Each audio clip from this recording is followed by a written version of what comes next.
Welcome to another episode of Gaming News. On today's show, we're going to talk about yesterday's earth-shattering announcement that Microsoft plans to buy up Activision Blizzard for a whopping $68.7 billion.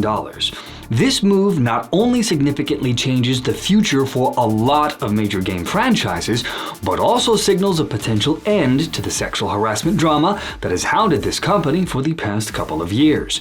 We're going to talk about what this means both for the future of your favorite IPs and for where we might be headed next in this crazy world we call gaming. And so, from Adrian's Corner, I am Adrian, and our episode starts now.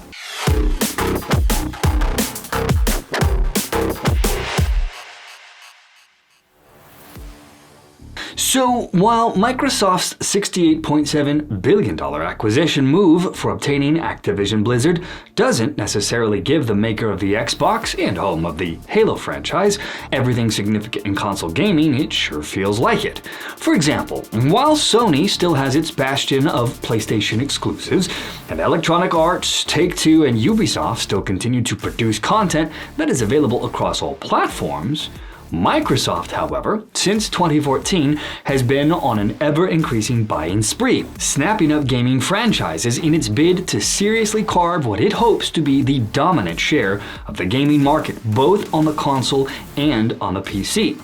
The writing on the wall here is clear, as since the initial purchase of Mojang and Minecraft for what now seems like a paltry $2.5 billion, the company has since brought out a who's who of AAA games to the directory of its Xbox Game Pass library, which, as of now, is already 25 million subscribers strong.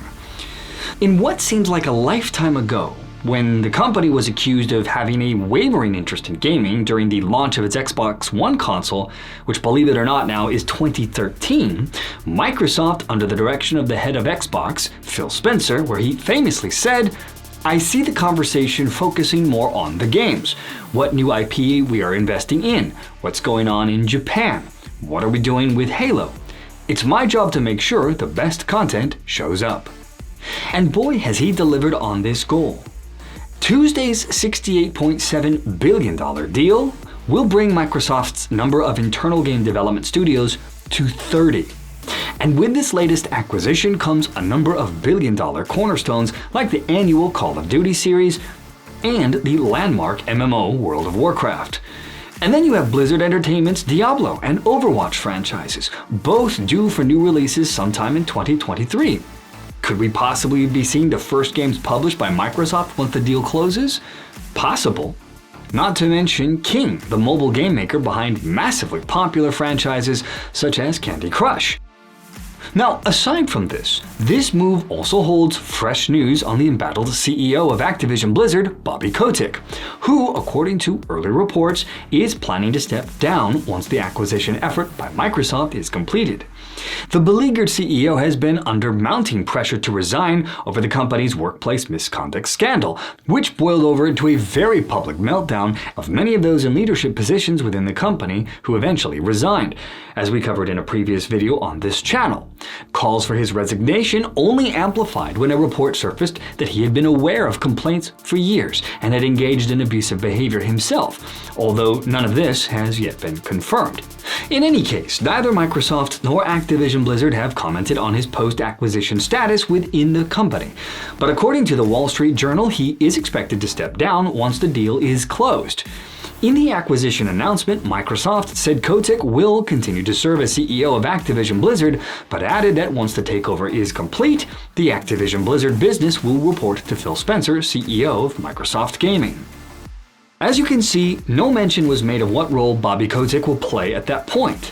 And Kotick had said something very similar in his own announcement of the Microsoft buyout, saying that transactions like these can take a long time to complete, until we receive all the necessary regulatory approvals and other customary closing conditions are satisfied, which we expect to be sometime in Microsoft's fiscal 2023 year, ending in June 30th of 2023, we will continue to operate completely autonomously. I will continue as our CEO with the same passion and enthusiasm I had when I began this amazing journey in 1991. He went on to say in an interview with the New York Times that he will be available as needed after the deal closes. Now, this is unlikely to stop the incessant calls for his removal from political activist groups like the National Legal and Policy Center, a political organization that claims to promote ethics in public life through research, investigation, education, and legal action, which has issued a formal call to Coca-Cola to remove Kotick from its board of directors. What this really boils down to is that if Microsoft chooses to keep Bobby Kotick on in any capacity within the company, it will almost certainly carry a PR price tag, as the long knives are out by this group and others to get rid of Bobby Kotick wherever they can. Meanwhile, groups like the ABK Workers Alliance, who has been hell-bent on unionizing the company, said in a statement that the news of Activision's acquisition by Microsoft is surprising but does not change the goals of the ABK Workers Alliance. We remain committed to fighting for workplace improvements and the rights of our employees, regardless of who is financially in control of the company. We will continue to work alongside our allies across the gaming industry to push for measurable changes in an industry that desperately needs it. In any case, even if the Wall Street Journal report is correct, Kotick's departure is still a long way off. As noted by the man himself in his message to his employees, Microsoft doesn't necessarily expect the deal to pass regulatory and shareholder approval and be fully closed until sometime in its 2023 fiscal year, which will end in June of 2023, 17 months from now. So expect those trying to attack Activision Blizzard to continue to make as much public noise as possible in the meantime to keep themselves relevant as the inevitable change to this company marches on. And so here we are. Call of Duty, Diablo, Overwatch, Warcraft, and so much more, now soon to be under control by Microsoft. And this doesn't even address the back catalog that Activision possesses, including the remasters Spyro Reignited Trilogy, Tony Hawk's Pro Skater 1 and 2, and Crash Bandicoot 4, It's About Time, as well as the franchises preceding them. And this only scratches the surface. And so it seems that a shift in the future of not only console gaming could be changing, but PC gaming as well, as Microsoft will undoubtedly use this massive growth of companies and gaming franchises now under its belt to continue to grow its PC Game Pass in a bid to compete and perhaps one day try and overtake the godfather of all gaming platforms in the PC gaming realm, the Steam platform. Changes, my friends, are almost certainly coming. And that brings our episode to a close once more. As always, thank you so much for joining me on the show today. From Adrian's Corner, I am Adrian, and I will see you all next time.